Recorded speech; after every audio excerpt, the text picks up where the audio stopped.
What's up, everybody? I'm James Withey, and today I'm going to talk about 5 of my favorite black and gray tattoo artists.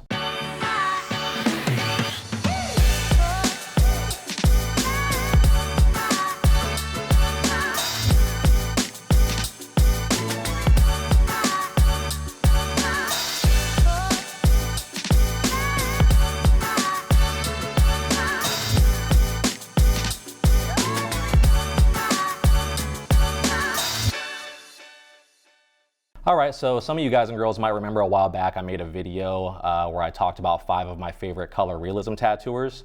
And this one's basically going to be the next video in that series, where today I'm going to be specifically talking about black and gray tattooing and listing 5 of my favorite artists that do that style. So you can kind of like get an idea of where the bar is at, like skill level wise, like how good black and gray tattooing can be. And also so that maybe you can go ahead and follow these people on Instagram and kind of use them as like a starting point or like a baseline for delving down that rabbit hole and exploring that style. All right, so as far as like sub-styles within the broader like realm or definition or whatever of black and gray tattooing, there are quite a few. Maybe not as many and as different in terms of variety as like color tattooing, but there's a lot of different ways to do black and gray tattoos. And I tried to get a little bit of variety in here on this list, but I personally lean more heavily towards favoring like black and gray surrealism in terms of my taste in tattoo art. So a few of the artists on here are going to be like black and gray surrealistic artists, and a couple of them will have styles that are a little bit different from that. But yeah, we're going to be focusing mainly on like surrealism, because I feel like in the tattoo industry, black and gray surrealism is almost synonymous with black and gray tattooing. And like I said, for me, it's personally my favorite style of black and gray. So the first person I'm going to talk about on this list is going to be Josh Duffy. And with this particular dude, I might be a little bit partial because I've been tattooed by him and I've met him a bunch of times, know him personally. But he lives in Arizona. But even before he lived in Arizona and started tattooing out here, I followed him for a very long time, and he was already like in my top 3 in terms of who I thought were the best black and gray artists out there back when he was living in California. So Josh is, I think he's been tattooing for like, I don't know, fucking 15 years or something like that. And he is really skilled at all kinds of different things, black and gray. He's really good at doing like portrait work, but more specifically, he's good at doing almost like an evil, like aggressive type of surrealism. And oftentimes he mashes up like surrealistic elements and dark elements, like creepy stuff like skulls and mortality related stuff with portraits of beautiful female faces that kind of look like they're dissipating and like melting and turning into some sort of background or something like that. So it's a pretty unique style. There's maybe like 2 or 3 other people in the world, in my opinion, that are really great at that style. But Josh is definitely one of those people that is the very best at it. And like I said, I've admired his work for a pretty long time. So yeah, he did the stuff that's on my arm right here. I don't know if you can really see it very well in the video or whatever, but we probably have like 3 sessions in on my forearm. And we have 1 more to finish like the little gaps on the inside in here. But yeah, Josh is a really amazing artist. And when I edit this video, I'm going to post up some pictures that you guys can check out. And I would really highly recommend going and following him on Instagram because he's always posting cool stuff. And yeah, he's definitely at the top as far as who's pushing the style of black and gray surrealism the hardest right now. All right, so as we get further into this list, there's going to be some people that I'm going to talk about on here that kind of have weird names that I don't know how to pronounce. So I apologize to anybody watching, especially if you're like one of the people that I'm talking about in this video. I apologize if I butcher your name and don't pronounce it correctly. But with that said, the next person I'm going to talk about is a guy named Luke Palin. Now, the reason that I think Luke is really special artistically is that he is like a true master of freehand and has a very large amount of versatility when it comes to the types of subject matter that he's able to freehand in a large tattoo composition and make look realistic and believable. I don't really know what his process is in terms of like what kind of reference material he's using or how much he sticks to those references. But if I had to guess, if I was a gambling man, I would say that he really minimally uses references, just more of like a suggestion and just kind of like I don't know, like just to get a basic understanding of what it is that he's drawing in the skin. And it looks like he pretty much just improvises like the rest of the tattoo from there, because his marker drawings are ridiculously simple in terms of what he sketches on the skin before he starts a tattoo. And I think that he leaves that room for improvisation because it looks really natural when he has like that loose look in his tattoos. So another thing I really like about his work is that it's a really good example, at least the lesson that I learned from looking at his work, is that you can pretty much make anything look good in black and gray as long as you have the right ratios of like empty skin to like your lightest tones, your mid tones, and your blacks. And if you have the right amount of like texture contrast in your work to kind of satisfy the viewer's craving for like enough information in the piece to make it believable. So he does a really great job at that. And like I said, super versatile, can tattoo a whole bunch of different things. He's definitely one of the only artists that, in my opinion, can make like tree tattoos look cool. And he does like a lot of landscape, nature stuff, evil stuff, just super versatile and a really great artist overall. All right, so the next person I'm gonna talk about is a guy named Alexis Vallotete, I think is how you pronounce his name. I really hope that I didn't fuck that up. But yeah, this guy is pretty much the best at doing owl tattoos in the whole tattoo industry. And I think I can say that with absolute confidence because he does them very, very often. I would say, I don't know, if I had to guess, maybe like 30% or 50% or something like that of all the tattoos he does involve some sort of an owl, like a representation of an owl. And the really great thing about the owls that he does is that they're all freehand and they're all like pretty much totally out of his mind. So you won't get like something that's just gonna be like a carbon copy or something like that, like a one-to-one translation off of the internet, which there's nothing wrong with that. But I feel like when I look at his tattoos and the examples of owls that he throws down, they definitely have a better fit to them and flow to them than anybody else I see doing those type of tattoos. And just the fact that he has such a knowledge of what makes an owl look like an owl and he's able to draw it with such skill is pretty impressive to me. But he doesn't do just owls. He does a lot of other stuff, animal portraits. Sometimes he does like tigers and big cats and stuff like that. Does some sort of, you know, sometimes he does like dark surrealism, like a little bit creepier looking stuff. But yeah, he's really fantastic at doing freehand work. And I really like how smooth he gets his tattoos. Like there's enough sharpness and detail in them in terms of line work to help them have enough bite to like satisfy the viewer's craving for information like I was talking about earlier. But he definitely has a really smooth, like flowy type of look to his tattoos. And one day I'm looking to collect from him too. He's definitely one of my favorite, obviously, because I included him in this video. But I met him a couple of times at different conventions around the US, and seems like a really cool guy, really open-minded guy. Likes to talk to people as they come up to his booth and you know, ask tattooers about their work, and just seems like a really good person. So hopefully I get a chance to talk to him a little bit more in depth and maybe check out his process. Maybe if I get tattooed by him, then I'll learn a thing or two. But yeah, that's Alexis. All right, so the next dude I'm gonna talk about is a person named Eric Marcinizin. And Eric, I've never met him. I don't really know like where he tattoos or if he just does like traveling stuff or whatever. I think maybe California.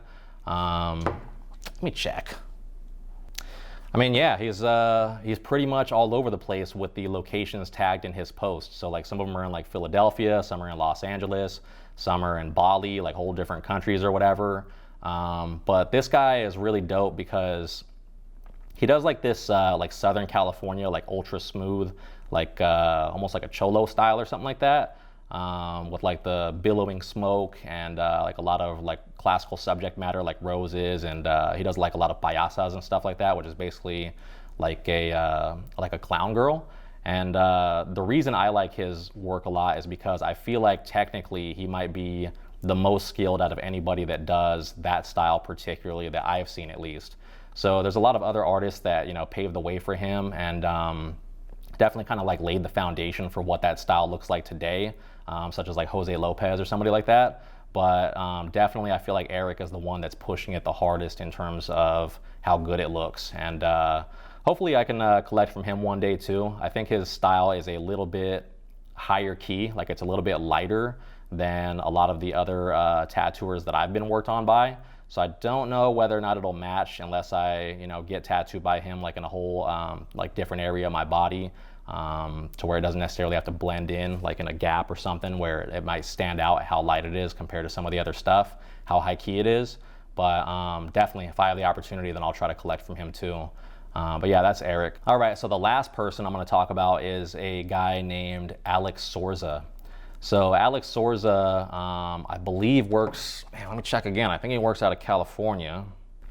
Doesn't say on there, but if I had to bet money, I would say that he's from out there in Cali. I feel like most of the people that do really great black and gray tattoos either are from California or lived there for a while. Or they're just from somewhere in the Southwest. I feel like we got a lot of people here in Arizona that do the same type of stuff. But yeah, Alex Sorza definitely has a very unique surrealistic style where one of the reasons I like it is because he almost does like this technique where, I don't know if it's gonna make sense to anybody out there that's not a tattooer, but instead of using like a regular shader needle, which looks almost like a paintbrush, like it's kind of shaped like this, and then like you kind of brush into the skin doing that shit with it, he uses a liner for pretty much everything that he is shading, or at least that's what it looks like to me. He's using a liner or a round shader. And essentially what that means is instead of having like a really like airbrushed, like buttery smooth type of look, it's more of like a pepper shading, like pointillism, dot for dot type of thing. But he's still somehow able to get it to look really, really smooth just because, his hand motion is on point and, his execution is really great. So there's a lot of people that do that, like that whip shading, like dot work, pointillism, shading with the liner type of style, including myself. I do that quite a bit, but I feel like he might be the best at getting it to where it looks extremely smooth and realistic, which is really evident when you look at his body of work. Like a lot of the stuff he does is portrait work, and the portraits that he does are oftentimes like young women. So when you have like a really smooth face like that, it becomes really obvious if you aren't able to execute the tattoo to where it has good like transitions between lights and darks and different tones and all that stuff. And his look pretty much flawless to me. So I feel like I said, he might be the best at doing that style and getting it to look very, very smooth, or at least one of the best. I mean, obviously there's a lot of people out there that are very good besides him. But not only do I like his style of tattooing, or excuse me, not only do I like his tattoos because of that, but I also like what he's doing stylistically with the surrealism where, I don't know, like he's got these weird like geometric shapes that almost look like pieces of glass that are floating around the composition. Then he matches up these female faces with like floral work and scroll work, and I just feel like it has this really like classic, like soft but still bold type of style to it. And I really like his work because of that, because I don't see anybody else that's doing anything like it. And definitely having originality in tattooing, in my opinion, warrants some extra points. So yeah, that's Alex Sorza. He's a really amazing artist. I don't know if I'll end up collecting from him at any point, because same thing, I don't know if his style would really mash up with a lot of the stuff that I already have on my body. But he does a lot of large scale work in addition to like small like one-shot pieces or whatever. Small, like stuff like that big. So if somebody has a totally blank body part to work with, then I think he would be a really great person to get tattooed by. But yeah, that's my 5 right there. Those are my, I wouldn't say they're necessarily my favorite, but those are 5 of my favorite black and gray tattooers. And hopefully this video kind of gave you, like I said earlier, like a reference point to know like how good tattooing can get in black and gray. And I'm really interested to see what you guys might have to add to this conversation in the comments. Like I know when I did my color realism video, there were some people in the comments putting extra people in there that I was like, oh fuck, those people are good, and I probably should have included them or swapped them out for somebody. But yeah, if you guys have like your favorite black and gray tattooer that you want to list in the comments, go ahead and throw that down there. I don't think that this is going to be the last video that I make about my favorite black and gray tattooers, because just like with the color realism one, like it's kind of hard to choose and narrow it down to 5, but I just don't want the video to get ultra long to where, it's 20 tattooers or something like that. So these are my first 5 right here, and hopefully you guys discovered some people in this video that you weren't already aware of. But in any case, I really appreciate you watching.